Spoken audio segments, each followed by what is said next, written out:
Today I'm competing in a yo-yo contest with a plastic yo-yo. Yo-yoing has evolved. Gone are the days of walk the dog and around the world. Today, yo-yo competitions consist of a new genre of insanely difficult and intricate yo-yo tricks. To handle these tricks, yo-yos have also evolved. They're now machined from expensive high-grade aluminium, ensuring they're stable and long spinning enough to tolerate anything yo-yo players throw at it. The yo-yos of today are much more sophisticated and expensive than those of the past. But what if you only have a cheap plastic beginner yo-yo? Can you still win a contest today? To find out, I'm going to compete against the best professional yo-yo players in New York City. The US yo-yo community is big. It fosters some of the most prominent and up-and-coming yo-yo talent in the entire world. Winning any US yo-yo contest is a prestigious achievement on its own, let alone while using a plastic yo-yo. So, this is the list.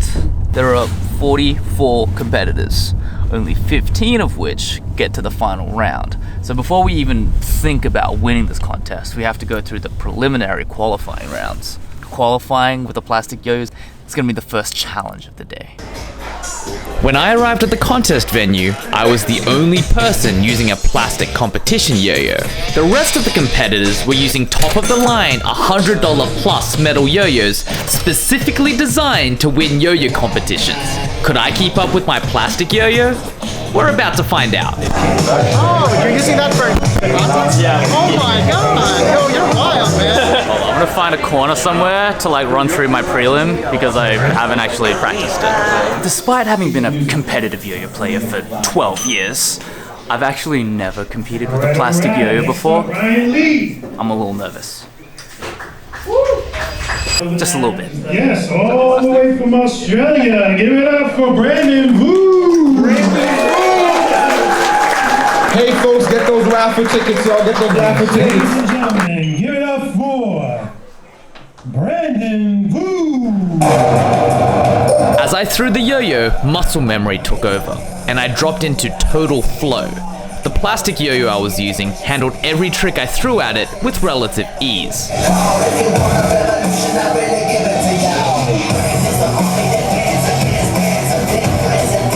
And I just became fully focused on landing the best routine possible. Rewatching this, I'm actually surprised at how cleanly I hit this routine on stage.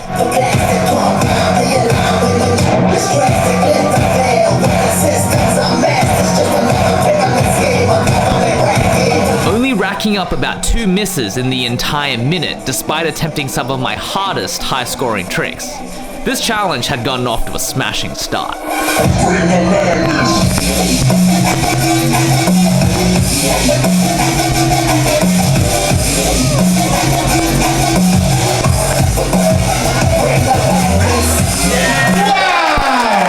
Brandon Wu, everybody. Is that how they yo-yo in Australia? Oh my wow. With a plastic. With a plastic. So, pretty happy with how I went. Plastic yo-yos held up well. Hopefully I qualify, not 100% sure though.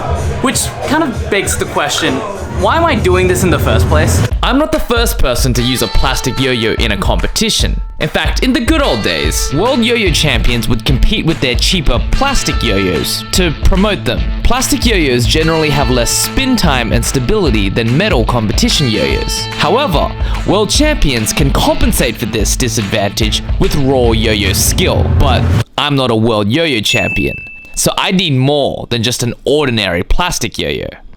Before this challenge, I'd been prototyping the plastic cheat code. To ensure I wasn't significantly disadvantaged, I insisted on 2 critical attributes. First, width. The plastic cheat code was 53mm wide, so no excuses for being able to catch it. Second, weight. The yo-yo was 70 grams, which sounds heavy, but ensures that even though it's made from plastic, it has adequate spin time and stability. I was using a highly competitive plastic yo-yo, which seemed to both surprise and impress the other contestants. Oh my god! Yeah, I thought it was an MG. plastic. Yeah. Yeah, thank you, dude.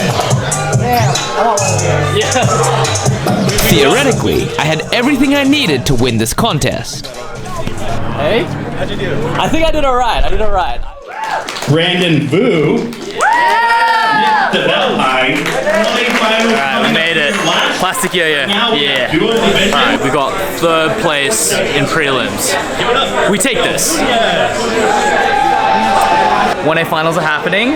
I'm gonna go through a few warm-up run-throughs and then hope for the best. As it stands right now, I haven't won anything yet. Like, if I don't pull this off, Preparing for the final round is a nerve-wracking process, as this is where the competition is ultimately won or lost. As I practiced my routine, I could see the other players also performing last-minute rehearsals, and they all had a very intimidating set of competition tricks. Headed back into the hole now. Final. All my competitors were tearing it up with the repertoire of new and high-scoring tricks. Some of the tricks I witnessed I didn't even think were possible. It became apparent that all of my US competitors had leveled up. All of a sudden, things weren't looking so good. Winning this contest outright would be much harder than I anticipated. Mr. Brandon Vu. Maybe the most famous yo-yoer ever heard of TikTok. This guy dominates it. Cameraman, ready? Ladies and gentlemen, give it up for Brandon Vu. My routine started out fine, but then I messed up my first trick, and the rest of the freestyle was a train wreck. I missed the majority of my high-scoring tricks and had misses littered throughout every combo I performed. I was having a really bad run. At the end of the day, my sloppy routine had little to do with my yo-yo. In fact, no yo-yo, whether it was made of plastic or metal or fairy dust, was going to save me today. I ended up missing so many tricks that my routine barely even resembled yo-yoing. In a final insult, I missed the DNA I planned to finish the routine. Brandon Vu, everybody.